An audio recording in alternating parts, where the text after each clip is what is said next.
busiest day of my year. This is Silverstone's Japanese Festival. Oh, it's an early one today, but it's going to be worth it.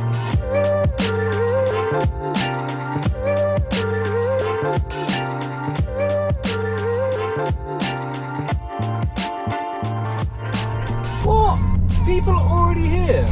I can't believe it. Like, normally I get here, I'm the first one here, and for the majority of the time there might be up to 5 other people that join me at the arrivals. It seems the barrier is closed for the public parking. I mean, that's equally annoying because now I'm going to have to find a place to dump the car. Normally I park properly and walk on up. So I've ultimately had to end up leaving the car in a safe spot further out the way. Hopefully I don't get told to move it because I'm going to be here for about 3 hours now with about 300 other people, I suppose. Poor MX-5 still half asleep, look. We've got an R33, they've noticed me.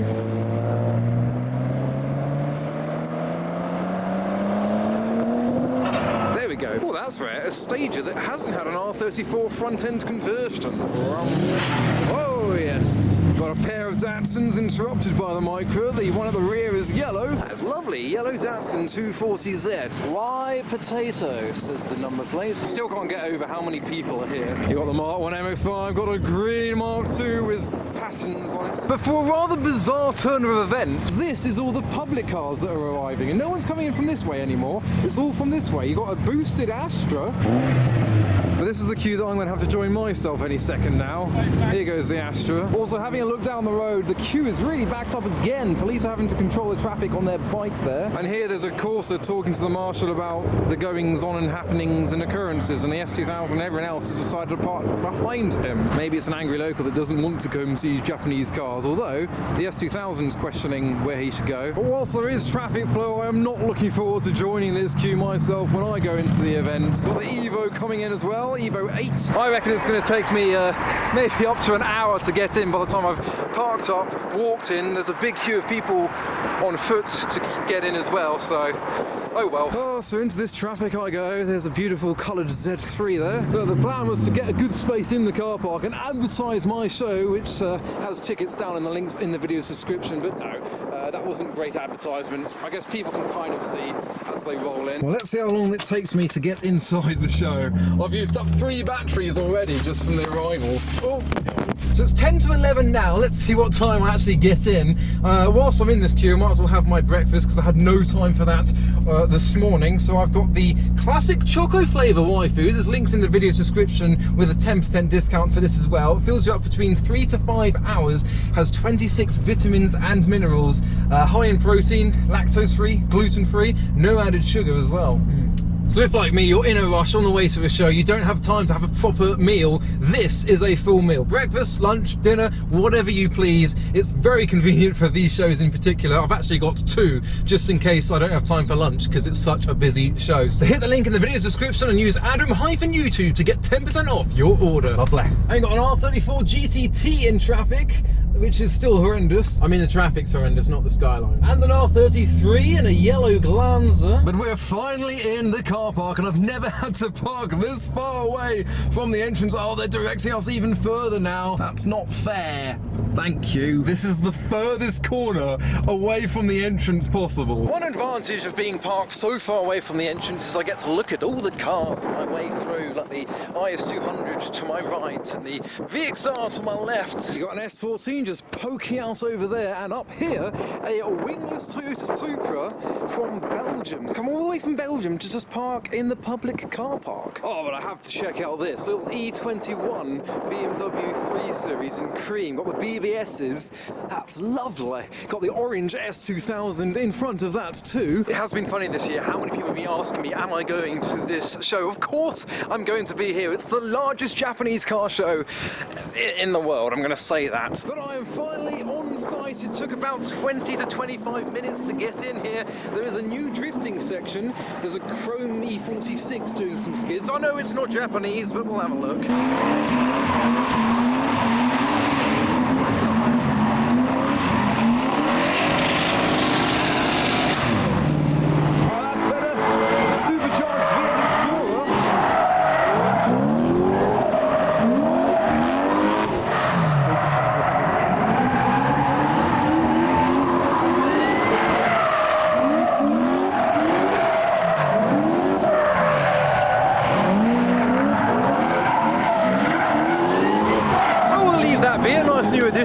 drifting on the actual circuit as well. There's lots to look at. We're going to look around. Look at how many people.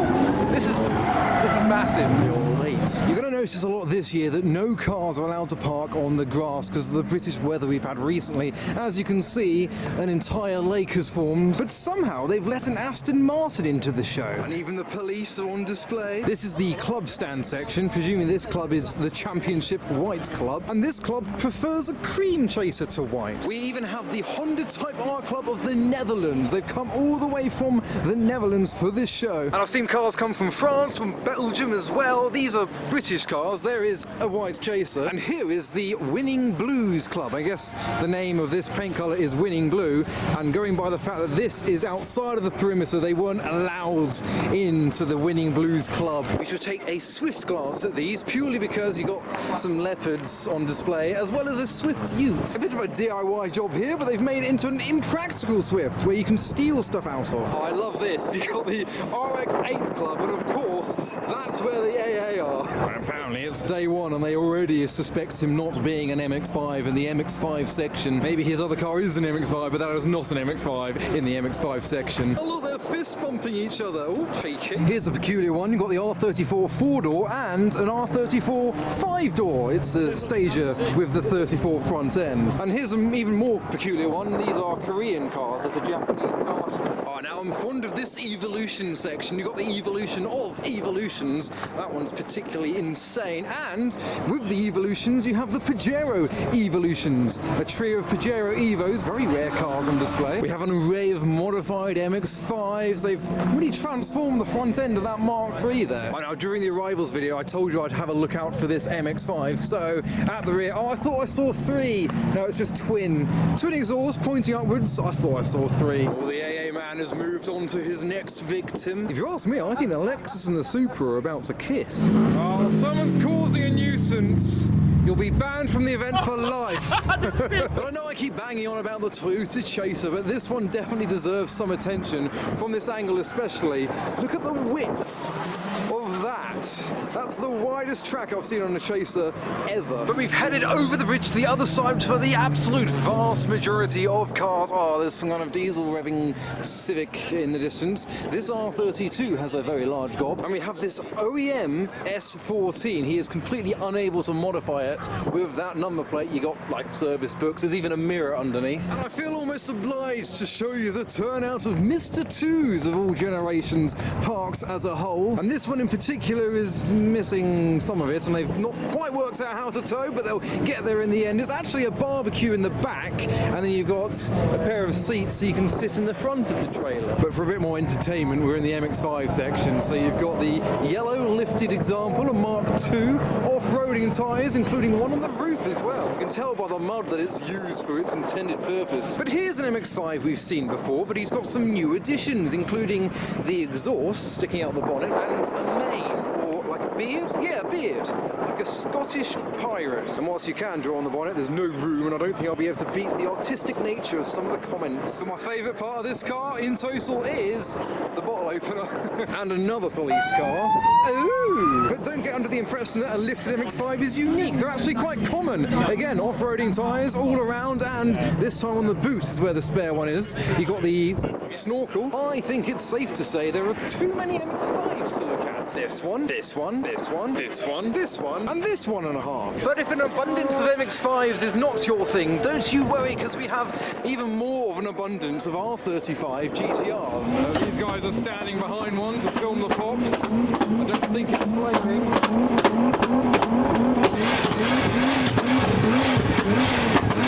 But what's happened now is the Civic decided he can do it better than the GTR. Definitely louder.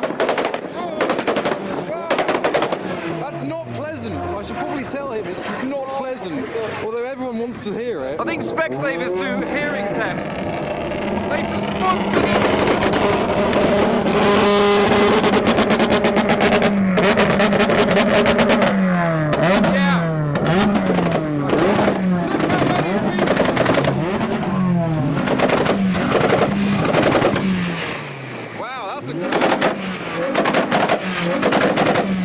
I was saying Specsavers should sponsor this event, because looks like your hearing is gonna go. Well, there you go. That's the effect of a Civic that pops flames.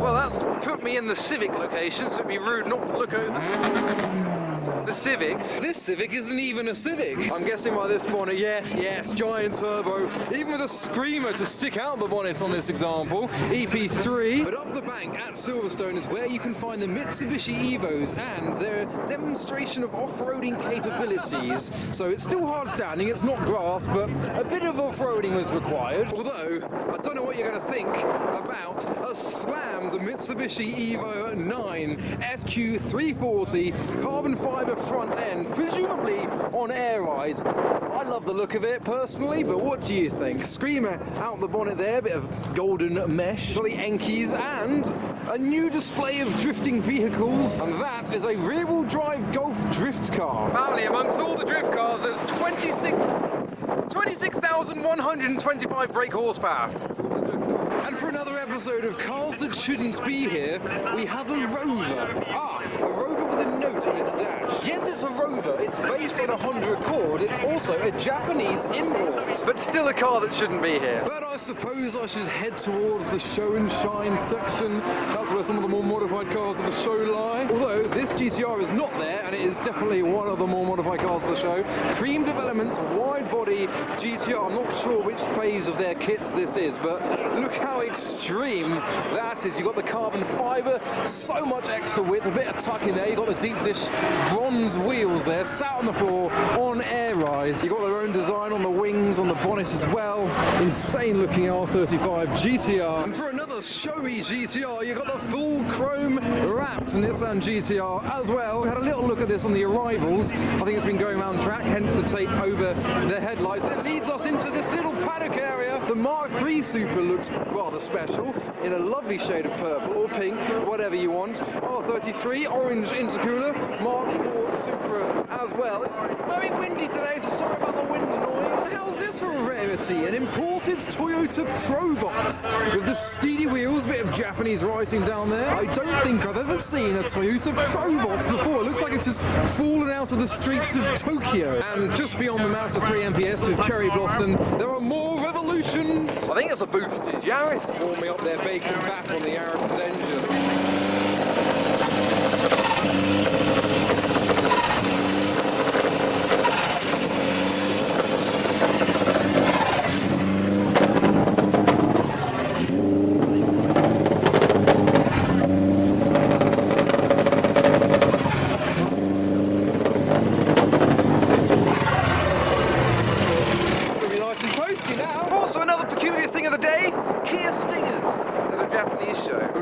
Chaser, of course, and a green Supra, and a very noticeable racy Civic Type R. Oh, and I said whilst filming the arrivals that there were two cars in particular I wanted to see next to each other. Unfortunately, and appropriately, they are parked next to each other in the same shade of metallic pink. We have the R33 and the Subaru. And I'm not one to normally notice wheels, but we've got Alfa Romeo wheels on the BRZ. This is rare, look. It's like a micro estate. I can't remember what they're called. It's probably a March. Oh yes, there you go. It's a March box. Skylines have too many rear lights to tape up. They've just gone over both of them, although I don't think that's very effective. The point is to capture any glass if they break, so you don't have to pick it up off the track. Anyway, next up, R34 in cherry red. Here are some interesting JDM whips. You got the Chaser, the R34 conversion on the Stager, and this Nissan, is it a Gloria? I can't remember. It's got a badge here to say it's a Nissan. Oh, it doesn't say, but there is no doubt as to what these are. The R34 GTRs, chrome engine bay. There is actually a lineup of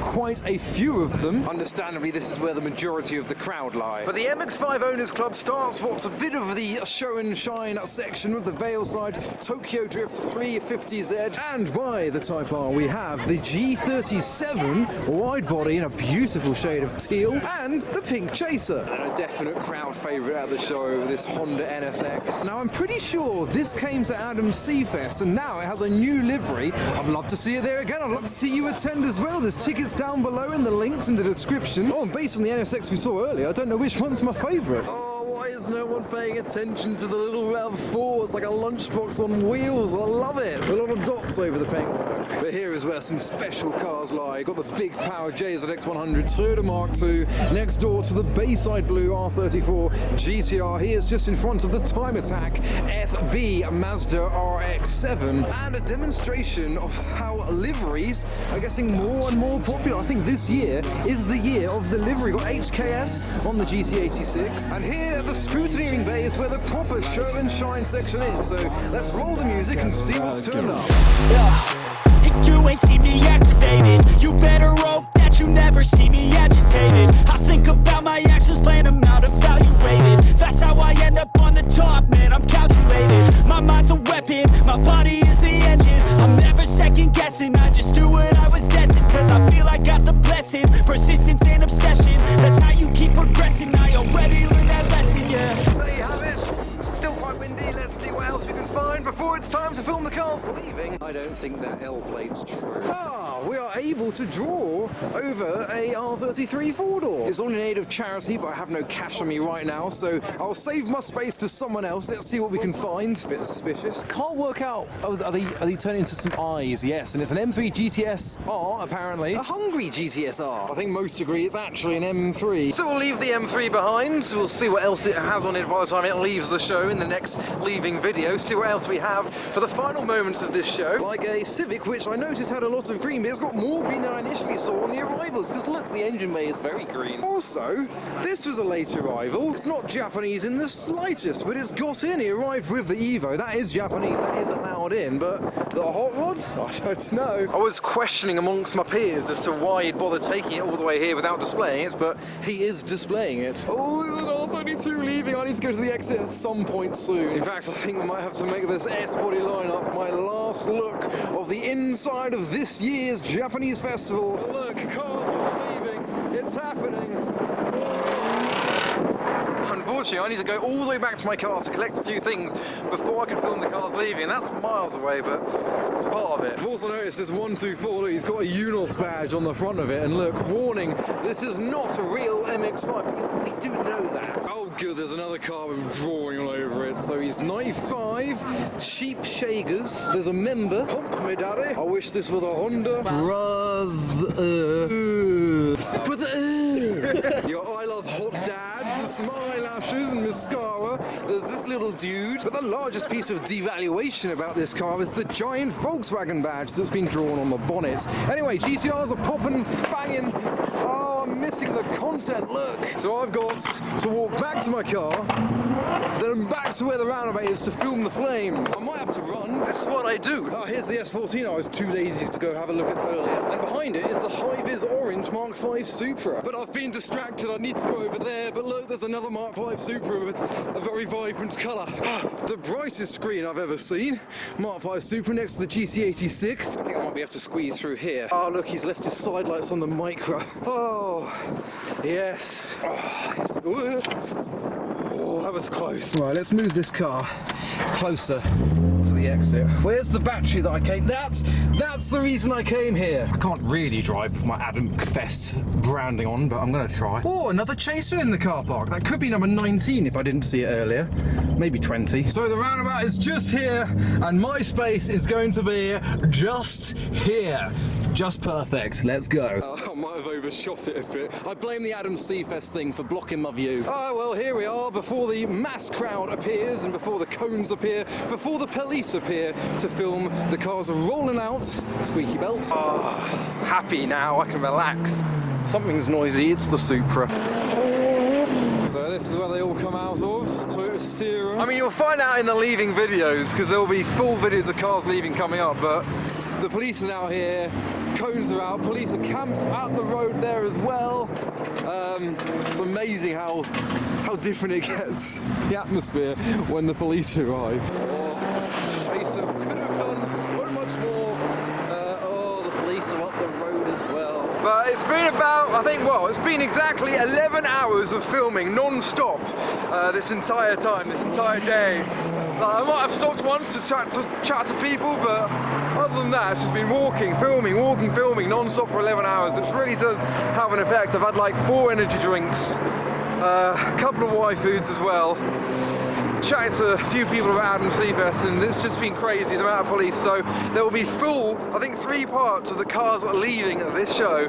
So make sure you subscribe and hit that bell to be notified for when those videos go live, because there's lots to share. Squeaky Peugeot. So let's go back to the car and head on home. Oh, again, the familiarity of seeing my yellow, well, I'm not going to call it a beast. It's not a beast. Have I got presents on my car? Looks like there's various presents on my car. What have we got? Are they wafers? I think I've got some wafers, some snacks from, is that France or Belgium? We've got some stickers, ALS imports. We've got a £1.50 sticker that's been bought from in the show. Well, they're going to fly away. I'm going to need to put them in the car. Put those there for now. You got the mini. That was bleeps. KTM, motorbike inspired, and salty media. I need to work out what to do with all my stickers. I've got quite the archive now. I'm going to have a wafer. And then I'm going to leave the show and see how many people and police officers are still here. Oh wow, look at the car park though. Barely anyone left, just that S15 there, a few others, and my car, which is actually covered in burnt rubber. That's from all the drifting, which happened about, I don't know, half a mile over there. It's all come over, and I've got burnt rubber, I presume, unless someone's played a practical joke somehow. No, that must be rubber. Oh, well, snack latte is going down my throat. I probably shouldn't trust what people have left on my dashboard, but I'm so knackered, so I just, I'm curious. Oh, it's not wafer, it's a cake. A cake bar. Pleasant. Alright, let's see what it's like from a driver's point of view. The car's leaving. We're just approaching the main road now. There's a few people still waiting for the cars to leave. The cones have gone. Up to 40 miles an hour for the people. We've got an M1 Stop Me Eye wanting to go past. More people halfway up the road. I don't know where the police are, so I need to be careful. Oh, so there we have it. I think by the time I get back, it's going to be like a 14-hour day from leaving the house to getting home. But I love it. It's brilliant. There's nothing like this show, other than tracks, obviously. That's later on in the year. M1 Stop Me Eye. I was about to do a little flyby. There it goes. So I know I've been banging on about it quite a lot, but Adam Seafest, it's on the 27th of May. That's my own personal car show. And if you want to be considered for the top 25 grid, applications are now open. Just send in an image of your car to my social media channels. Any one of them will do. And I'll see what I can pick. You'll need a show car ticket for that. There's links in the doobly-doo for that as well. But I hope you enjoyed that video from my time at the festival. But for now, thanks for watching.